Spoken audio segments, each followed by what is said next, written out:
Hello YouTube, this is the Bucket coming at you today with my Kimber R7 Mako Optic Ready 13 round bundle pack. So to give you a little background of what happens with the bucket, so I'll do a video on a new gun, and my goal is to do a first impressions or an unboxing, and then I take it to the range, hopefully 2 or 3 times, get a couple hundred to 300, 400 rounds through it, and then give you my range review. So I try to get you some range video, and then my impressions of how the gun shoots, try to give you some accuracy and stuff like that.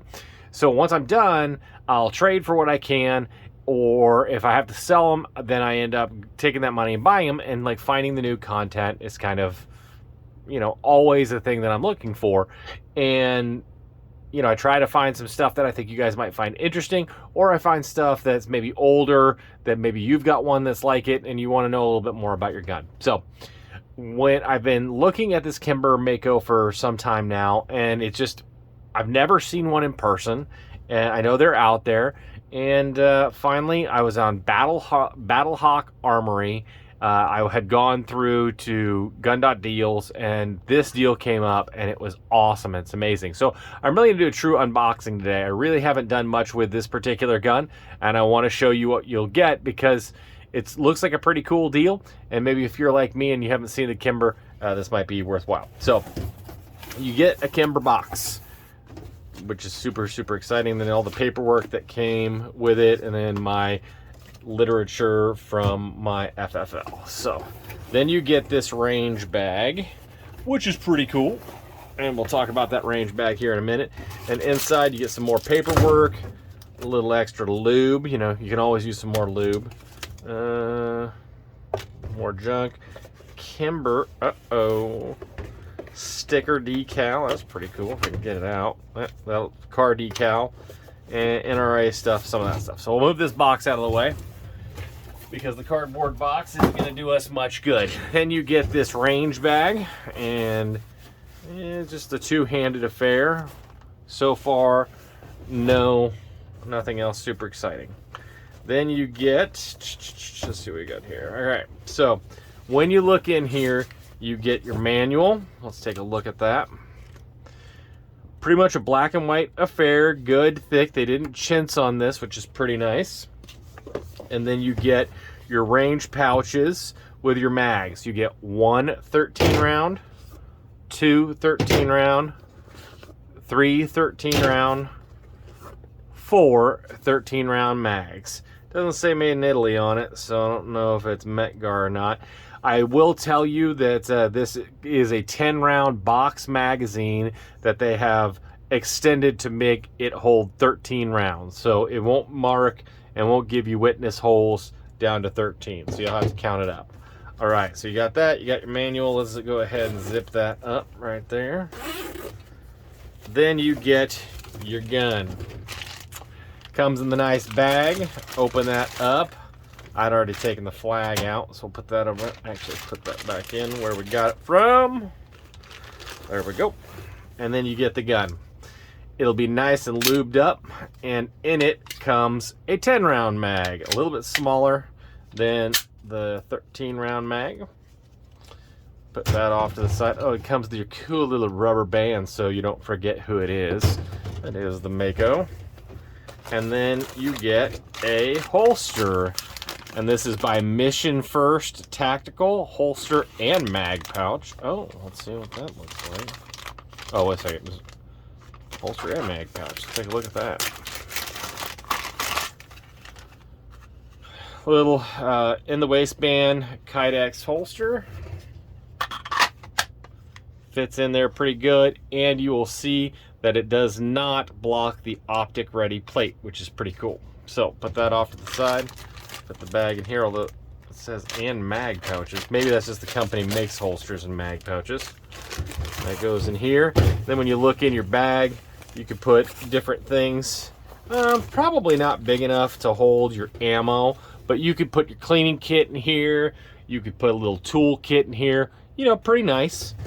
Nice little value on it. I would have liked it if it would have had a shoulder strap on it, but if this is the one gun that you want to take to the range, That's pretty nice. You can put different stuff in here, extra ear protection, eye protection. You could get all the way to the range with this particular pouch. Probably the only gun that you're going to take, but that's okay. So cool pouch, cool value, and you get a pretty nice sturdy little in the waistband holster. Nice. So let's talk about the gun a little bit. Oh, and it is tight. There you go. We're gonna go ahead and take that off. Oh man, maybe we'll, maybe we won't. Go ahead. I have my knife here. Yeah, get the knife out. Here we go. Sorry about that, fellas. Go ahead and take my handy dandy knife out. All right, we'll keep that. So like I said, it's pretty lubed up. Get your little rubber band here. Let's see if we can get that off. Don't need that anymore. Okay, so I'll tell you, let's first look at the mags. You're definitely going to get a difference in print of the particular magazines. This is definitely going to be a 3.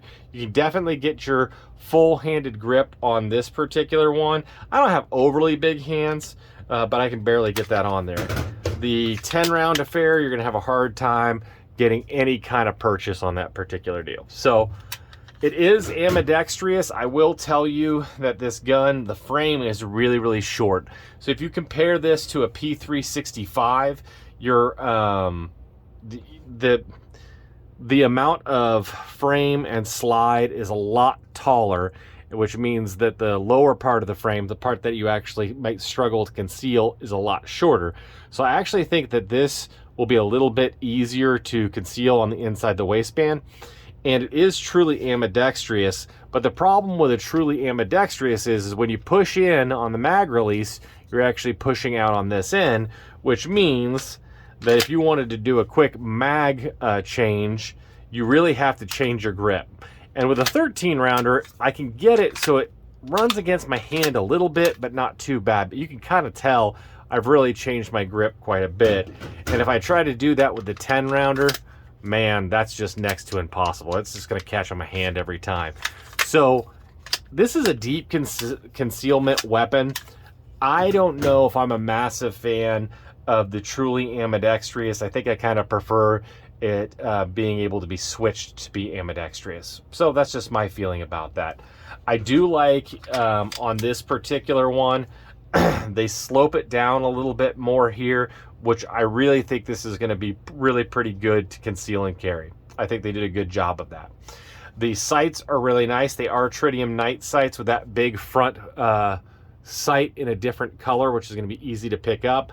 And I've checked these out in the dark. They are going to be really, really pretty bright. So I like that. It feels pretty good in the hand. It's kind of got a different style of ejection port here. So I'm interested to see how it runs. It does have front and rear slide serrations, which makes it really easy to go ahead. I can really get my thumb on the magazine release, magazine lock. Sorry, not magazine. Slide release, slide stop. Feels good. You have a flat face trigger here. It is a little gritty, but it has a nice clear wall. It has a little bit of creep and then a nice break. Definitely better than a Glock straight out of the box. Real tactile, real short reset, and then you get back to more pew. It really feels good. Really, really good trigger. I like the texturing on it. It's not overly aggressive. You can kind of see that up on the screen here, and it's all throughout. So you're going to really be able to get a good front grip on that, and you're going to be able to hold on tight to that. I like it. I like it a lot. Again, I kind of talked about it earlier. This is a pretty tall affair right here, which just looks a little different, looks a little goofy. It kind of makes you think that you're going to have a high bore axis and maybe tend to get a little muzzle flip. But I haven't taken this to the range, so I hope I'm wrong. Kimber makes a good firearm for sure. I'm really excited about this gun and what you get in this package.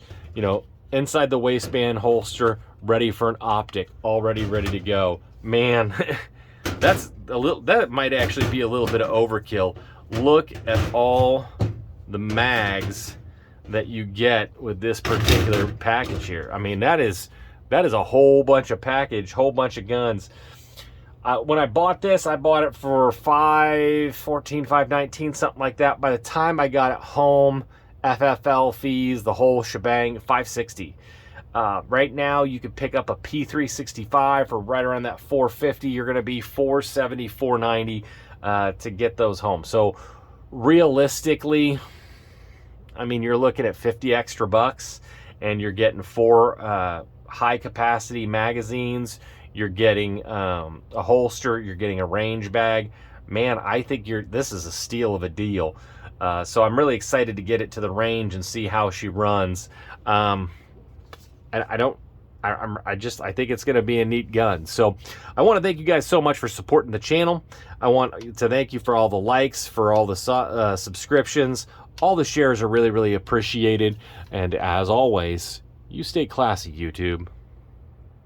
Little middle baby bucket, do you want to live in California? No! Why? Because I'm not a communist.